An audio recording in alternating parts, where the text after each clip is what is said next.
रयत शिक्षण संस्थेच्या राजर्षी छत्रपती शाहू कॉलेज कोल्हापूर येथे प्राध्यापक डॉक्टर एन डी पाटील राज्यस्तरीय आंतर महाविद्यालय वक्तृत्व स्पर्धा हा कार्यक्रम सकाळपासून इथे सादर होत आहे।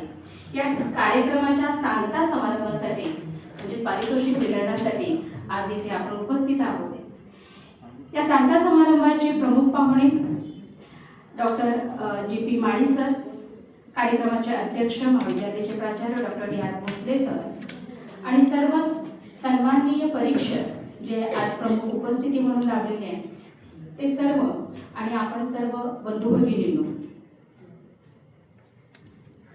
4 वर्षापूर्वी ज्यावेळेला डॉक्टर एन डी पाटील साहेब यांचं पार्थिव या क्रीडांगणावरती ठेवलं होतं त्यावेळेला या महाविद्यालयाचं जे वातावरण होतं ते फारच विचित्र होतं आणि त्या 4 वर्षापूर्वी एक पत्र एन डी पाटील साहेबांनी लिहून ठेवलं होतं आणि त्या पत्राची एक प्रत आमच्या स्टाफ रूमच्या बाहेर लावलेली आहे।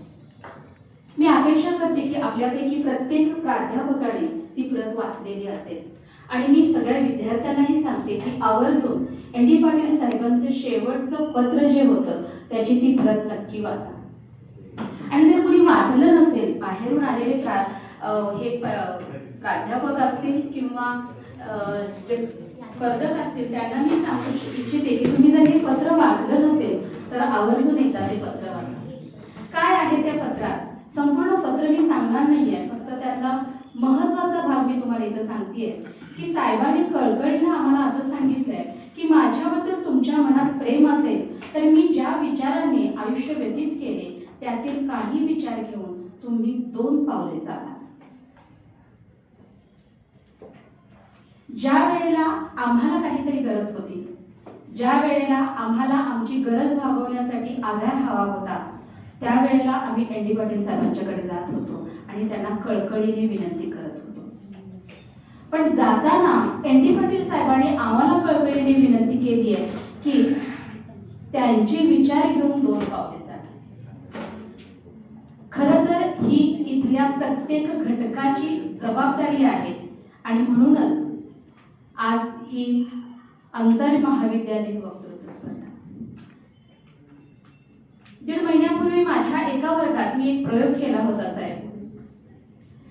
एन डी पाटील विचार वाचन असा एक उपक्रम राबवला होता आणि एक प्रयत्न असा केला की वर्गात उपस्थित असणाऱ्या 11वीच्या विद्यार्थ्यांना मी प्रश्न विचारला होता की आता हे जे विद्यार्थी आहेत हे ह्याच परिसरातले विद्यार्थी आहेत, ज्या परिसरात एन डी पाटील साहेबांचं कॉलेज आहे, जे कॉलेज एन डी पाटील साहेबांच्या नावाने ओळखलं जातं त्याच परिसरातले हे विद्यार्थी आहेत, 11वीचे विद्यार्थी आहेत जे नुकतेच बाहेरून कोणत्या ना कोणत्या तरी दुसऱ्या विद्यालयातून आलेले आहेत। त्या विद्यार्थ्यांना मी प्रश्न विचारला, कारण तुम्हाला एन डी पाटील साहेब माहिती आहेत का? विद्यार्थ्यांचा हात वरती होता, म्हणजे 60-70 विद्यार्थ्यांमध्ये 3 आणि 4 विद्यार्थ्यांचा हात वरती असतो आणि ते म्हणतात की आम्हाला एन डी पाटील माहीत आहे, म्हणजे उर्वरित सर्वच विद्यार्थ्यांना एन डी पाटील साहेब माहीत नाही।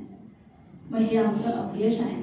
मग हे जर आमचं अपयश आम्हाला धुवून काढायचं असेल तर आम्हालाच ही गरज आहे की या येणाऱ्या पिढीमध्ये जनरेशन झेड मध्ये आम्हाला एन डी पाटील साहेब काय आहेत हे सांगणं गरजेचं आहे आणि त्यासाठी उचललेलं हे एक सुंदर पाऊल म्हणजे ही राज्यस्तरीय आंतर महाविद्यालयीन वक्तृत्व स्पर्धा।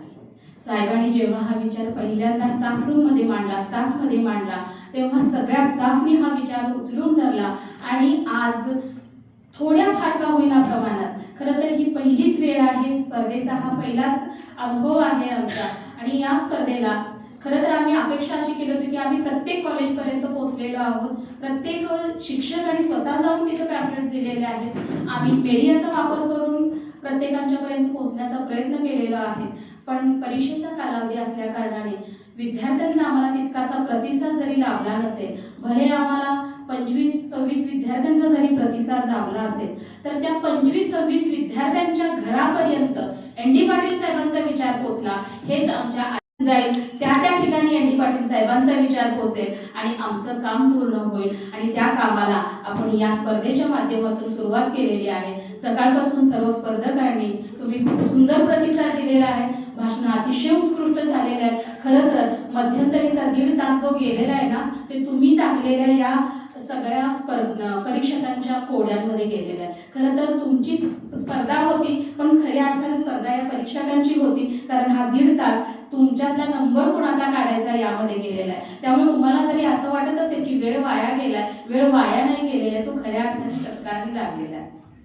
तर तुम्हा सर्वांचं पुनश्च एकदा महाविद्यालयाचे प्राचार्य, महाविद्यालय यांच्या वतीने मी स्वागत करते आणि अपेक्षा करते की आज पालक, आम्ही प्राध्यापक आणि हा छोटासा 101चा हॉल भरलेला आहे, पण येणारा काळ असा असेल की आमचा मोठा हॉल असेल किंवा एन डी पाटील साहेबांच्या नावाने तयार होत असलेला आमचा नवीन हॉल असेल, हा हॉल सुद्धा आम्हाला कमी पडावा आणि इतके स्पर्धक आमचे यावेत, तेवढे जास्त दूरवर एन डी पाटील साहेबांचे विचार पोचावे, एवढीच अपेक्षा करून मी माझं प्रास्ताविक थांबवते.